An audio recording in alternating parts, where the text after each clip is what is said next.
Welcome to the Tuesday Fun Astrology Podcast, September 14th. Thomas Miller, thanks for stopping in. Fasten your seatbelts. We have a lot to get to, so there are quite a few aspects in the sky. We'll talk about the big one first to set it up and then set it aside. We'll come back to it. I don't want to just gloss over this stuff because I think especially this Sun-Neptune is too important not to unpack, so we'll roll some things into tomorrow. So 5:21 a.m. Eastern Time, the Sun opposes Neptune. Let's set that aside. We're going to come back to it. We have a very short void, of course, with the Moon today, just 30 minutes ahead of the Moon, moving into Capricorn at 7:30 Eastern Time. Busy morning. Then we skip all the way through the day, and we end up with Mars in Libra tonight at 8:04 p.m., That's a big deal because Mars is in detriment in Libra. We'll probably forward that one to tomorrow because it also needs some unpacking. Then there are a couple of minor aspects that we'll just leave on the cutting room floor.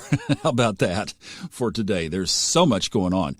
Maybe we'll unpack some of these themes even as the week goes on. All right, let's take a helicopter ride up to about 10,000 feet first before we launch into this. We just came off of a weekend of a Scorpio moon. We talked about feeling the Scorpio moon last time, and I was talking with Brittany, who helps me here on the 101 astrology course, and now several other things that we're doing, and we were unpacking this energy that we both were experiencing over the weekend. And it was like, yeah, duh, hello. I was like kicking myself. Thomas, you didn't listen to your own podcast last week. I mean, I was feeling it. I was feeling the tension of this weekend. Scorpio moon. Then we talked about yesterday this really important aspect with the Sun squaring Mars in the United States chart. And then in about, 4 or 5 weeks, flipping that around where transiting Mars squares the USA's natal sun. So you've got this Sun-Mars tension going on. Oh, I mean, that's a big aspect right there. And today we have the Sun opposing Neptune up in the sky, up over our heads.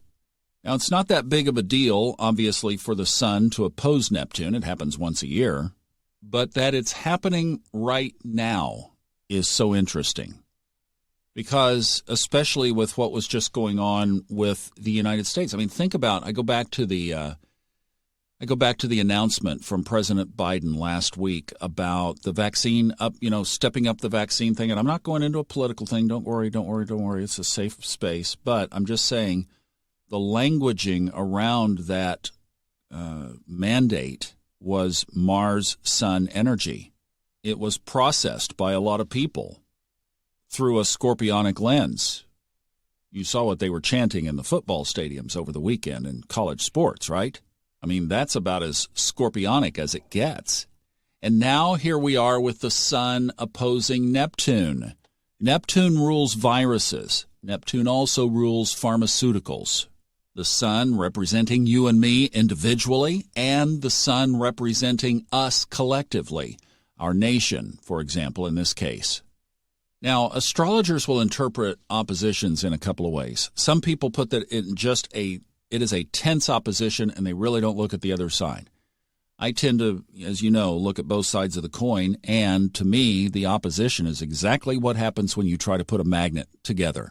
Either it's going to snap together and hold, or if you turn the polarity around, you're not able to put the two ends together. So I think we have to interpret which way for us and which way collectively is this Sun-Neptune opposition going to be perceived. Because on the snap-together side, the Sun in Neptune would really amplify one's spiritual connection. It is the energy of spirituality, of the arts, of the dreaminess of music and poetry and getting lost in water and rivers and oceans. And it's just like all the wonderful things that could take me away. But I especially think of the opposite of Neptune's illusion, which is intuition. So there could be a lot of higher, spiritually connected intuition around this aspect. What have you been feeling? How strong has it been? When did it come into your consciousness or your awareness or your heart, if you will? How do you feel about this perception? See, these are all the positive sides of this aspect. Now, the negative side of the aspect is, well, number one, illusion, delusion, the big two Neptune shadow characters. Lying, just pure deception. Not being able to lock onto a course, confusion. I think another one that we could add to this, although I would want to see some Jupiter out of whack characteristics here too, but I think fanaticism could come into the picture under this, especially with where we are now. So in other words, believing a lie, just purely believing something that is simply not true. And around that USA energy from yesterday, right on the heels of it, could be even forcing something that isn't true. There's the Mars, Sun, fire from yesterday.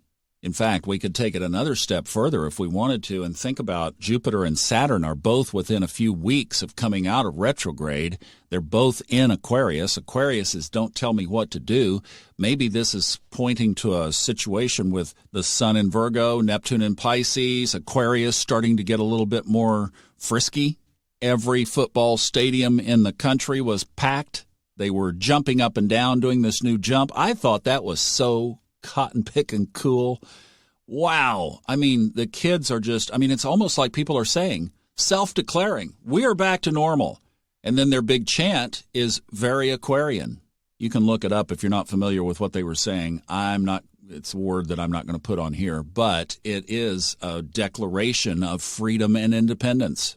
So between all this energy created by just the jumping and the waves and the celebration, and it was like, wow, the game hadn't even started yet. It's like, I think that this is indicating that there is something around the virus, something around this whole pandemic thing where at least you're going to start to see people wanting that freedom. And I know there are different states of the virus responses around the world, and I wish I could cover all of them, but at least for what I saw just on my Twitter feed and the little very small window to the world that I'm looking at, what I was seeing kind of fits the chart if we take it from the standpoint of maybe what we're seeing is that people want the freedom and they're willing to get up and say something about it.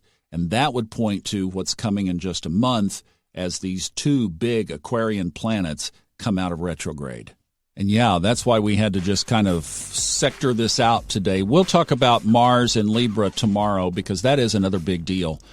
But I wanted to properly cover the Sun and Neptune because I think this has quite a bit of an effect on what's going on collectively and individually. Have a great day. I'll see you tomorrow.